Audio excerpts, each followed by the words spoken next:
Au Tchad, les victimes de l'ancien président Hissène Habré attendent toujours les réparations financières promises par la justice.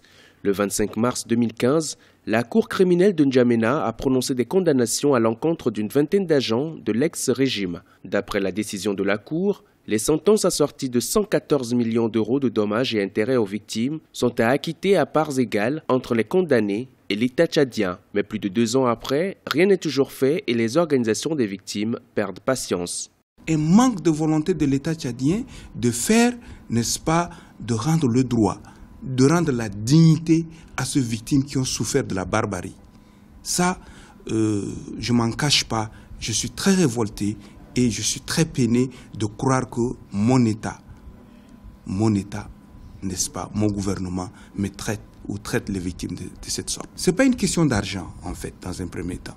C'est mettre sur pied une commission, et cette commission devrait déjà commencer à travailler. Mais on n'a pas besoin de l'argent. Selon le ministère de la Justice, en dépit de la conjoncture économique que traverse le pays, le gouvernement est en train de mettre sur pied une commission pour faire avancer le dossier de l'indemnisation des victimes. Le Tchad est une république et une État de droit. Donc les décisions de justice s'imposent à tous. Simplement, aujourd'hui, nous sommes dans une situation de crise économique et financière et tout le monde le sait. Même pour payer les salaires, c'est déjà difficile. Je pense que ce n'est pas quelque chose que l'État a perdu de vue. Que le moment venu, c'est une question de temps.